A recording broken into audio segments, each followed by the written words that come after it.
7.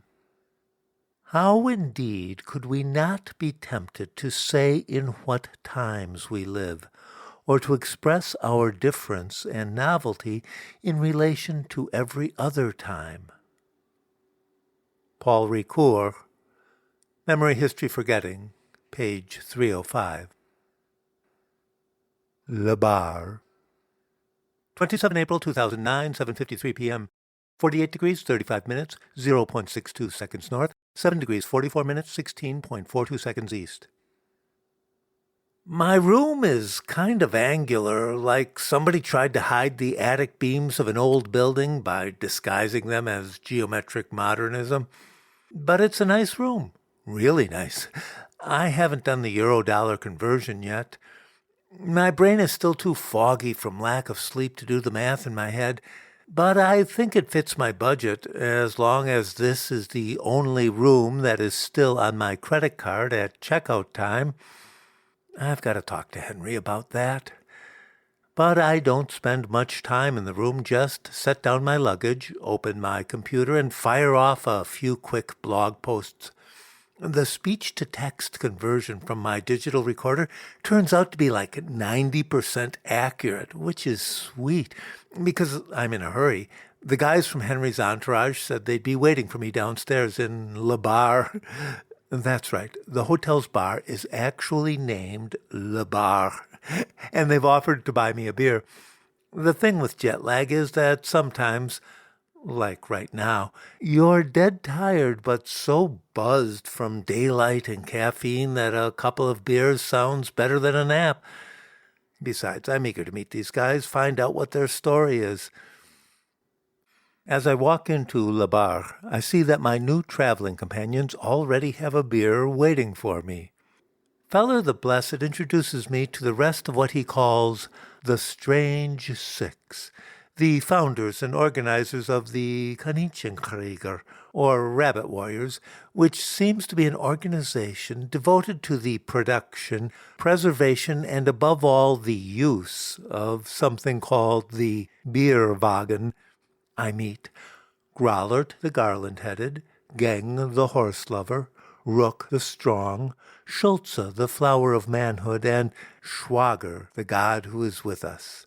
Over that beer, which is very good, by the way, I learn that they are all from a town near Speyer called Spargelgemeinde. They laugh whenever they say the name, so it's either a very funny town or a joke that I don't get. That they are all currently enrolled, for the most part anyway, as engineering students at the University of Heidelberg, and that they are all monster snowboarders.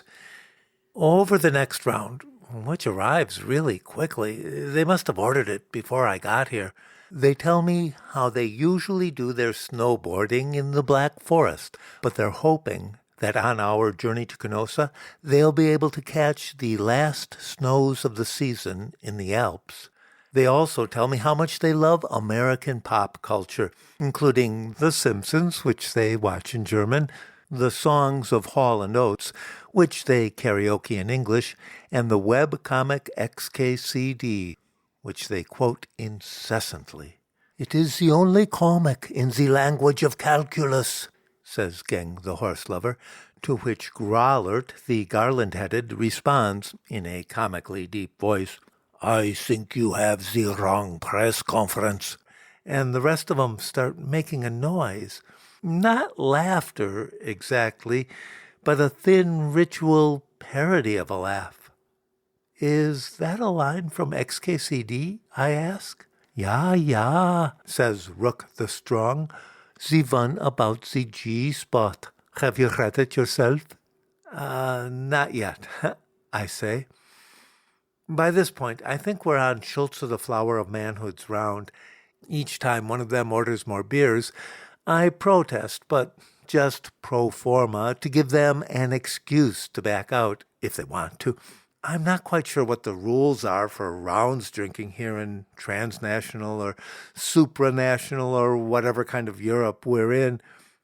But then I notice, kind of sideways, this is the third or fourth thought crowding around in my mind at this moment, standing in the background trying to get my attention, that they are putting the beers on their rooms.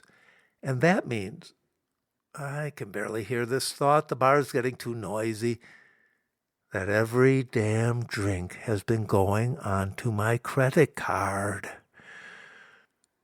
The thought waves at me one last time from across the room and then gives up and goes off to be alone with its misery, because by this point I'm insisting loudly that it's my turn to buy.